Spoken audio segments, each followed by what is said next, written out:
Bonjour à toutes et à tous, merci de nous rejoindre pour ce live consacré à la dimension internationale à l'ESA. N'hésitez pas à réagir et à nous poser toutes vos questions dans le chat à droite de cette vidéo. Le service communication et orientation de l'ESA vous répondra en direct et sélectionnera quelques questions pour mes invités en deuxième partie de ce live. J'ai le plaisir d'accueillir Fiona Casey, membre du service international en charge de l'Europe du Nord et de l'Europe centrale, et Marie Jourdain, étudiante en 5e année d'ingénieur. Bonjour à toutes les deux, merci d'être là. Bonjour Charles, bonjour. Fiona, donc on va parler international avec vous évidemment. L'international, ça concerne tout le monde en fait à l'ESA, toutes les formations.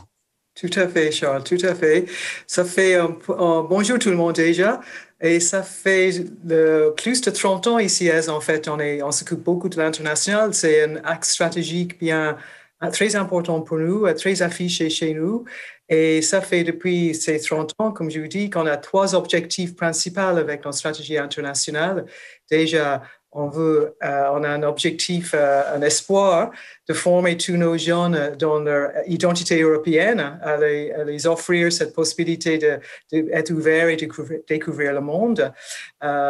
Deuxième chose qui est très importante pour nous dans leur mobilité, surtout autour de la mobilité d'études, c'est d'appréhender et d'apprendre des autres pédagogies différentes, les façons d'apprendre et enseigner différentes. Ça ouvre l'esprit de tout le monde de notre point de vue.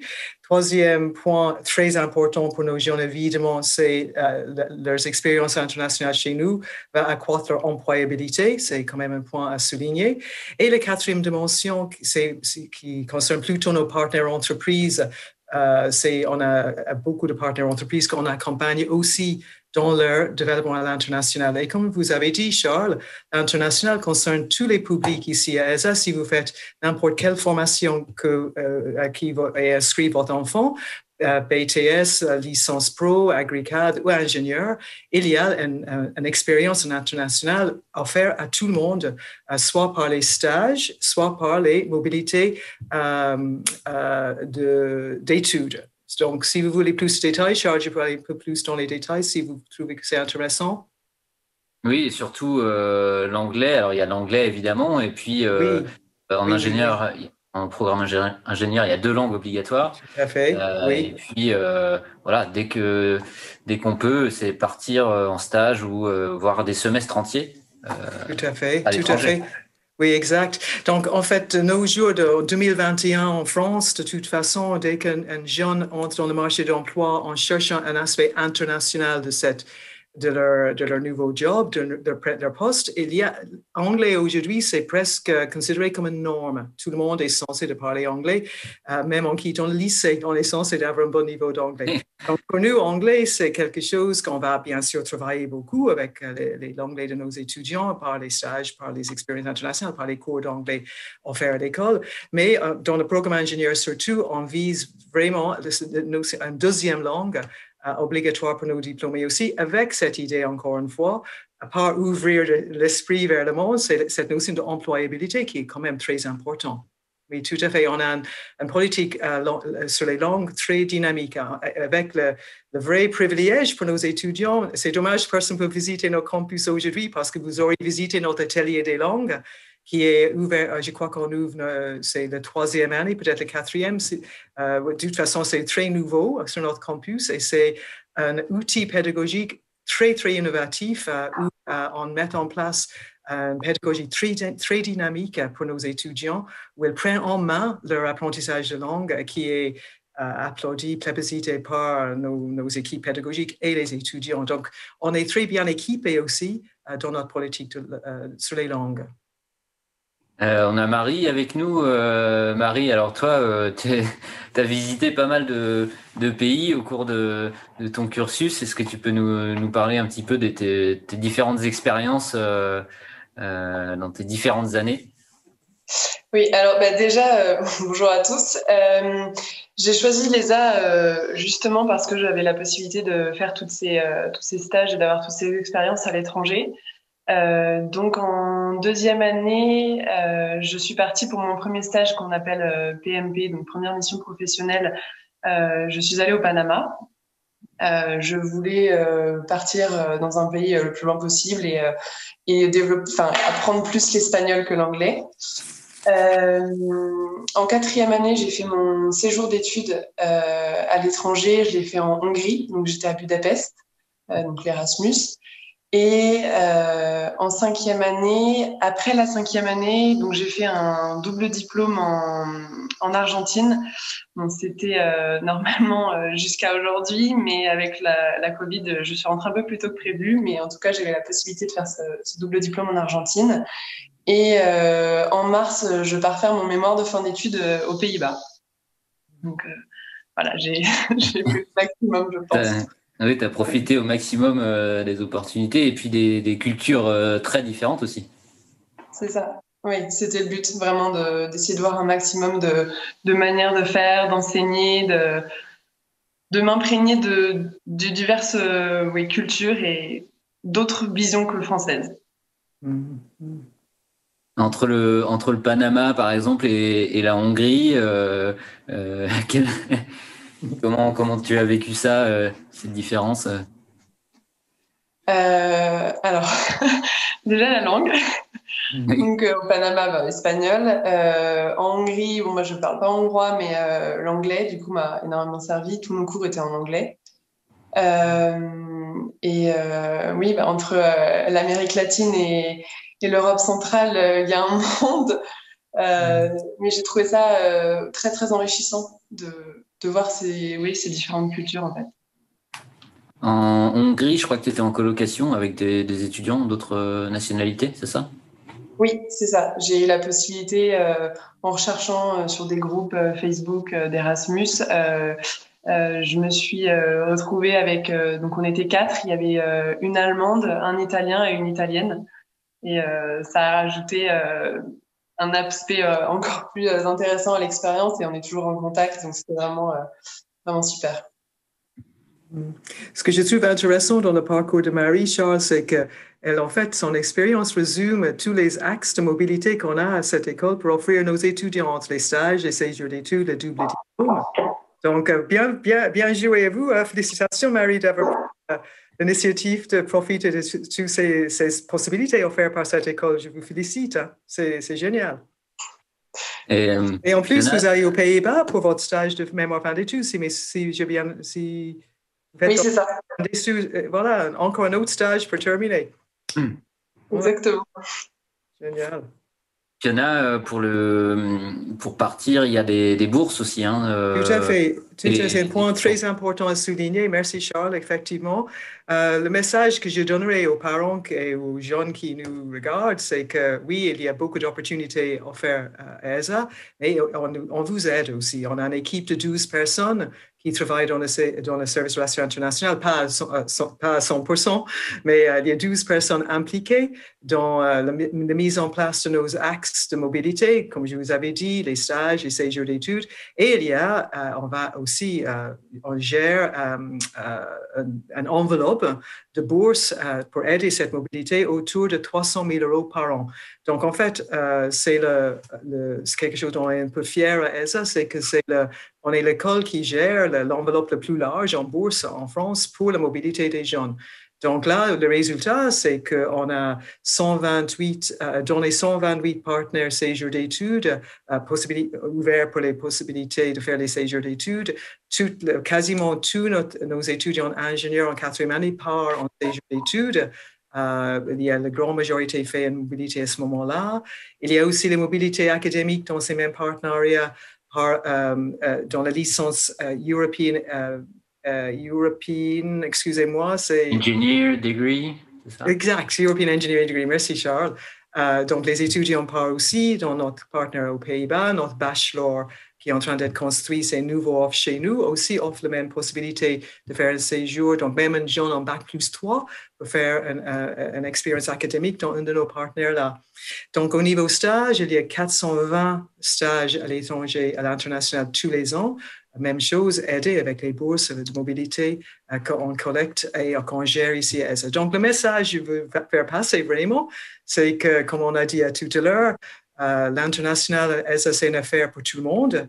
et on va vous encourager dans certains programmes, on va vous obliger, par exemple dans le programme ingénieur de Marie, mais on vous aide avec le soutien de l'équipe. Parce qu'il y a les bourses Erasmus qu'on connaît, mais il y en a d'autres aussi. Hein, Exact, il y a les bourses Erasmus, bien sûr, les bourses en vol de la région, il y a les bourses de certains types de double diplôme qu'on a avec le BRAF-Agri, par exemple, qui est avec le Brésil, c'est un exemple.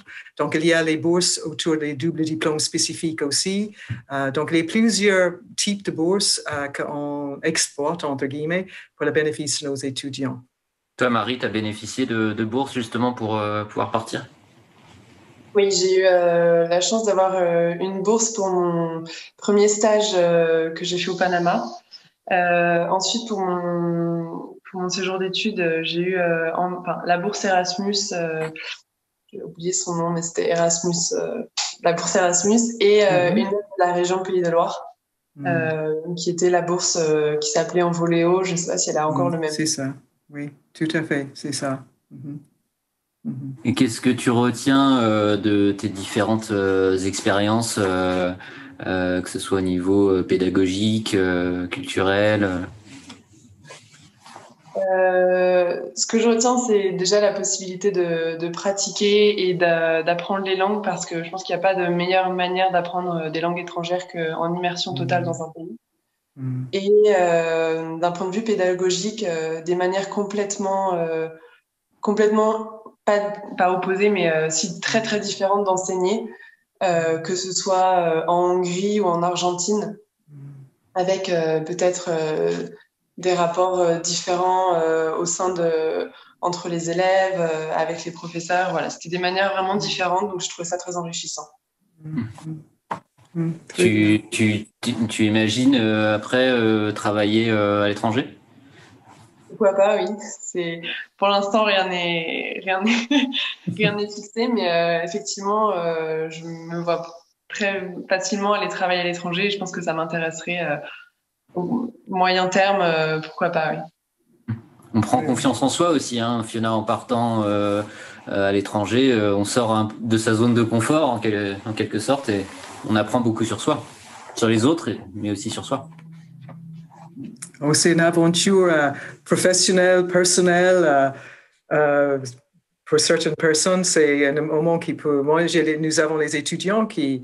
C'est toujours très agréable, la journée de remise de diplôme, par exemple, les alumni qui sont là, qui viennent nous voir, puis qui disent que voilà, c'est des événements dans leur vie qui peuvent changer vraiment la direction de leur vie, là, même professionnellement, et aussi personnellement. C'est une évidence que je raconte, mais ça fait toujours plaisir de voir comment nos étudiants et pour nous, dans l'équipe, de voir les jeunes prendre leur confiance en exactement ce que vous avez dit, prendre leur courage dans leurs deux mains. Et déjà, parce que c'est un acte un peu courageux quand même, d'aller de l'autre bout de la monde comme à Panama, franchement, c'est génial. Mais dès qu'on est un peu piqué par ça, comme était Marie, on prend goût et, comme vous dites, on développe certains outils interculturels qui sont très, très utiles, non seulement à l'étranger, mais aussi chez nous, hein, parce que vous gérez les gens différents aussi en France. Hein, donc, développer cette compétence interculturelle, c'est pas seulement pour l'international, c'est partie de devenir un être humain accompli, on va dire ça. Et puis sur le CV, ça donne un vrai plus. Tout à fait. C'est quelque chose qui est apprécié chez nos partenaires universitaires, nos partenaires entreprises. C'est cette ouverture pour cette capacité de gérer la différence, etc. Et même quelque chose qu'il faut souligner pour les jeunes qui sont intéressés par l'apprentissage, par exemple, les jeunes qui nous écoutent, même les apprentis chez nous, ils ont les possibilités de ces expériences internationales, qui n'est pas la même chose dans tous les CFA, dans toutes les écoles. Donc, par exemple, les apprentis dans certains BTS, PA, AXE, ils vont faire les expériences 1 à 2 mois à l'international pendant leur parcours. Les apprentis en ingénieur, ils vont passer 13 semaines de faire une expérience à l'international de 13 semaines. Donc, même la modalité d'apprentissage, on n'est pas exclu d'une expérience internationale. C'est aussi important à souligner. Donc, encore une fois, ça revient à ce que vous avez dit sur les entreprises qui apprécient cette ouverture qu'on offre à nos jeunes, tout public inclus. On doit avoir Pas mal de questions, je pense, sur ce sujet. On va voir ça avec Sylvie. Oui, bonjour. Alors, il y a une question quelqu'un qui nous demande, est-ce qu'on peut aller à l'international où on veut ou est-ce que c'est l'école qui décide où on va? Une excellente question. Il y a, selon le programme, par exemple, dans les BTS que je viens de citer, ce sont des voyages d'études organisés dans les pays spécifiques liés à les intérêts pédagogiques de le programme en question. Donc là, le choix est fait par l'intérêt du programme, si vous voulez. Dans l'école ingénieur, c'est différent parce que le séjour d'études, oui, vous avez un choix. Vous pouvez construire votre projet d'aller à l'international selon vos propres souhaits, vos propres intérêts. Marie aussi peut témoigner. Là, Marie, vous avez choisi vous-même où vous voulez aller, j'imagine. Oui, pour tous les stages, j'ai trouvé moi-même l'entreprise. Après, il y a différentes manières de faire. C'est est-ce qu'on veut tel secteur et du coup on cherche dans les pays tel type d'entreprise ou tel pays et du coup on cherche des entreprises dans ce pays. Et après pour l'Erasmus, effectivement, on avait la liste des universités partenaires et à partir des formations qu'ils proposaient, on faisait notre choix et on justifiait notre choix et ensuite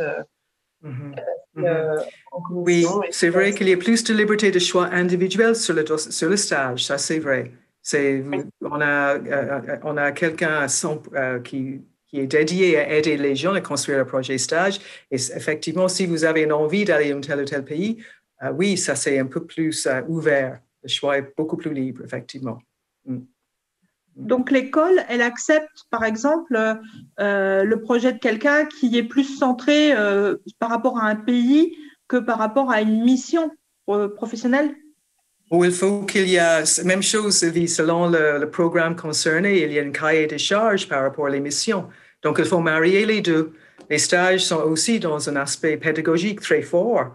Donc, chaque stage, il y a des crédits ECTS associés avec les stages. Donc, il faut que la mission soit en cohérence avec les exigences de la formation. Donc, il y a un mariage entre les deux. Mais ça, à ma connaissance, je ne suis pas l'expert des stages, mais à ma connaissance, je suis très proche avec mon collègue qui travaille sur ça et je crois que ça arrive pour la grande majorité des étudiants. Ils trouvent un lieu où ils peuvent faire le type de mission demandée par le programme, effectivement.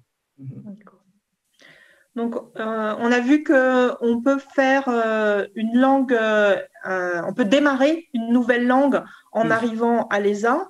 Oui. Le choix de la langue, il est ouvert ou c'est un petit peu contraint par les possibilités? Il y a un choix de langue très large à ESA, dont il y a la grande majorité des langues, on va dire, les étudiants qui viennent déjà avec un LV2 de leur baccalauréat, la grande majorité veulent continuer leur LV2. Donc, il y a allemand, espagnol, etc.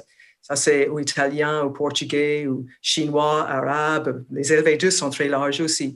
Si vous voulez faire japonais, par exemple, que nous, on n'a pas une formation interne en japonais chez nous, on vous subventionne pour faire les cours à Angers dans les écoles spécialisées en japonais. Donc oui, vous pouvez choisir les langues, n'importe quelle langue, on va dire, selon votre projet, et il vous soutient dans ce choix, soit à l'interne, soit à l'externe de l'école. Donc oui, la question sur les langues, c'est... Et pour pouvoir partir à l'international comme ça, que ce soit en séjour ou en stage, est-ce qu'il faut forcément être bon ou est-ce que quand on est mauvais, on peut partir aussi? On dit mauvais, mauvais dans quel sens? Mauvais dans les linguistiquement? Oui, on a des mauvaises notes et puis on n'est pas assuré et on n'ose pas trop, mais on a envie. Si vous avez l'envie et j'imagine, il faut avoir la moyenne quand même. Hein? Il ne faut pas mettre en péril votre diplôme en allant à l'étranger. Mais tant que vous avez la moyenne, à ma connaissance, ça c'est une question que peut-être vous pouvez prendre l'email de la personne parce que je ne veux pas dire une bêtise, mais je crois que j'ai jamais vu un étudiant refuser un séjour d'études s'il avait les moyens, s'il validait ses années. Toi, Marie, dans ton entourage étudiant, tout le monde est parti sans problème, même... Oui, bien sûr. terme que je n'aime pas. Non, après, effectivement, il y a certaines universités partenaires qui sont des universités très réputées, donc ils choisissent les meilleurs dossiers. Mais par contre, non, tout le monde a eu l'opportunité de partir et ça, il n'y a eu aucun problème, c'est sûr. Oui. Tant que vous êtes en train de valider votre parcours correctement, je crois qu'il n'y a pas de... On met pas... En fait, ça, c'est quelque chose d'intéressant. Il y a les écoles qui font une espèce de concours pour les départs. Ça veut dire que la personne numéro 1 dans sa classe a le premier choix d'aller où elle veut, etc. Nous, on ne fonctionne pas comme ça. Nous, on veut créer un projet avec les jeunes. Donc, même si vous êtes un étudiant moyen qui veut aller dans une... Vous avez la possibilité, comme dit Marie, il y a certains de nos partenaires qui ont leurs exigences, c'est absolument leur droit. Mais à part ces universités exceptionnelles, on ne regarde pas vos notes de près pour vous ouvrir la possibilité de vous évoluer à l'international. Et... Démocratique sur ça. Pardon? On est très démocratique. Ouais. Certaines valeurs humaines quand même. Oui, c'est sûr. Est-ce que Marie et Fiona, vous pouvez parler un petit peu des césures? Est-ce que c'est possible de faire une césure pour aller à l'étranger? Et qu'est-ce qu'on doit mettre dans notre dossier pour que ce soit accepté? Les césures, ça se fait, oui, tout à fait. À ma connaissance, ça se fait le plus souvent entre la 3e et 4e année. Marie, je ne dis pas de bêtises? Oui, c'est ça. Plutôt entre la 4e. Il y a certaines études... Pardon, Marie. Pardon, je disais que c'était bien ça, entre la 3e et la 4e année. 4e année. C'est les jeunes qui ont fait un bac, ils ont fait leur cycle licence, si vous voulez, et ils veulent prendre un peu d'oxygène, de l'air, ou peut-être avoir un projet de construire leur choix de majeur pour le cycle master, par exemple. Ou ils ont une affinité associative où ils veulent faire un peu de bénévolat, par exemple, dans un pays en développement, c'est peut-être un exemple comme ça. Donc, tant qu'il y a une vraie raison, on va dire, un projet construit, qu'on va utiliser notre année de césure pour construire notre projet, un sens ou un autre, oui, on vous accompagne dans cette aventure-là. Donc, il y a les étudiants tous les ans qui prennent les années de césure. OK. Merci. Je vous en prie. Bien. On n'a pas parlé évidemment du contexte actuel qui complique un petit peu les choses. Oui. On espère que ça reviendra à la normale assez vite. Oui. Mais en attendant, Fiona, vous me disiez en préparant cet entretien que du coup, il y a beaucoup de de cours en visio qui se développent avec des universités à l'étranger, en Finlande ou ailleurs, pour avoir quand même ce lien-là, garder ce lien avec l'international. Oui, c'est très intéressant. Bien sûr, c'est une crise très malheureuse pour les étudiants actuels qui vivent ça. C'est vraiment dur. Et nous, de prendre les décisions d'annuler les stages à l'international, d'annuler les séjours d'études, c'est très douloureux pour tout le monde, il n'y a aucun doute. Par contre, la partie, on va dire, intéressant et peut-être bénéficiaire dans l'avenir qui va être intéressant à voir, c'est que toutes les écoles, toutes les universités comme nous, on est en train de faire les cours à distance, on est en train de créer les modalités pédagogiques adaptées à l'enseignement à distance qui est très innovatif et intéressant. Et ce que je vous avais dit l'autre jour, Charles, ce qui est intéressant dans les associations de l'éducation internationale comme la European Association for International Education dont ESA fait partie, il y a les colloques réguliers, moi je vois beaucoup de mails passer, les invites sur les webinaires sur ce sujet de l'avenir de l'éducation internationale.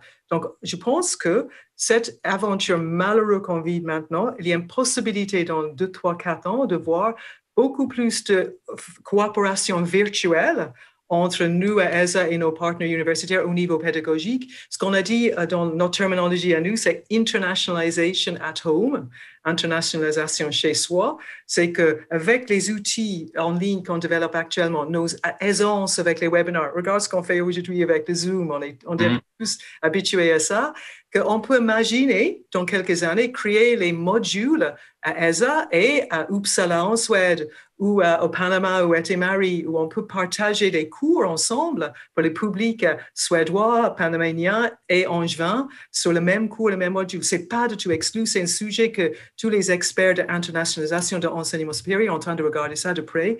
Donc, moi, je vois vraiment pour c'est pas du tout inexclu que d'ici 4-5 ans, on aurait une offre de formation à ELSA très, très, très internationalisée, même dans les modules aujourd'hui tout à fait franco-françaises. Et c'est ça, je trouve ça très intéressant.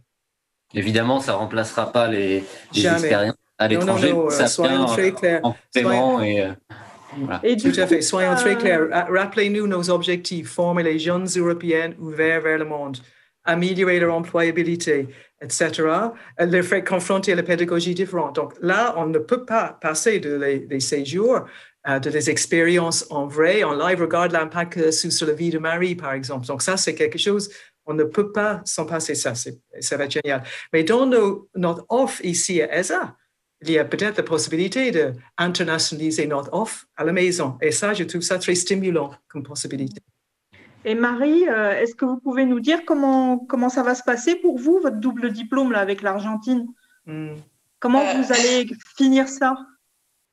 Alors, du coup, j'avais mes cours argentins, on va dire, jusqu'en novembre.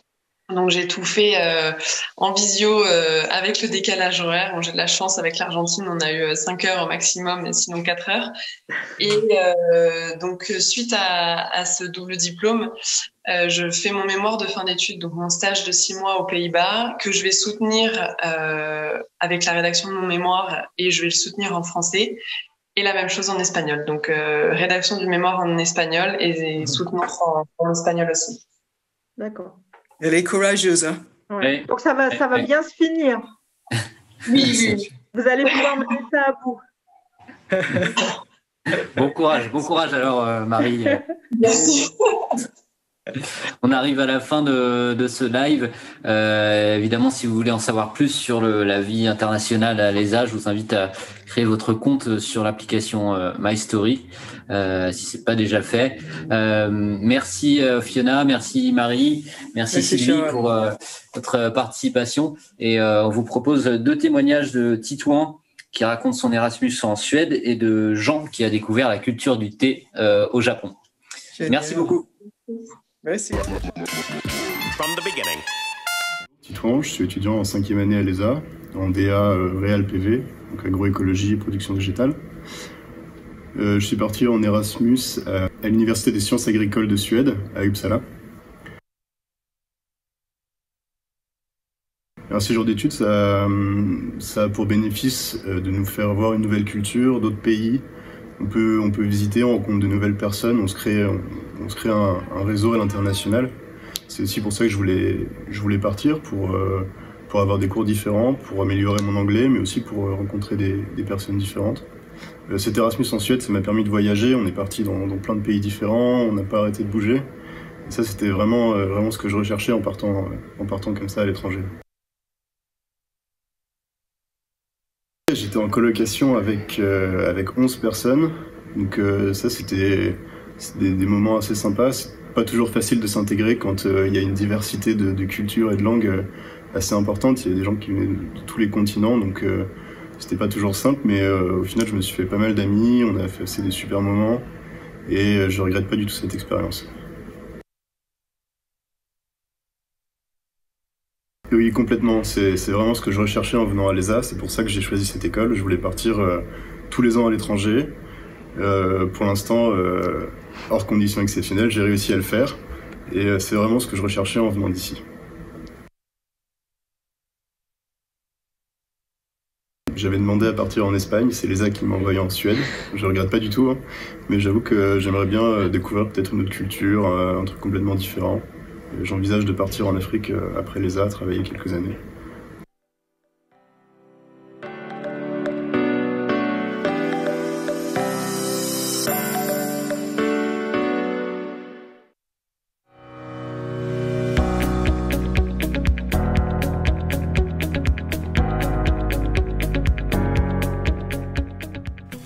Bonjour tout le monde, je m'appelle Jean, je suis français. Je viens de l'ESA, qui est une école d'agriculture en France, et je suis venu faire mon stage à Obobu parce que j'ai toujours été passionné par le Japon et j'ai toujours été aussi passionné par le thé. J'ai toujours adoré ça. Je bois du thé presque tous les jours en France, mais le problème c'est que j'y connaissais rien, donc c'est pour ça que je suis venu ici, parce que je voulais vraiment apprendre à propos du thé japonais, et maintenant je regrette absolument pas cette expérience, c'était incroyable. So I was at Obubu during the summer.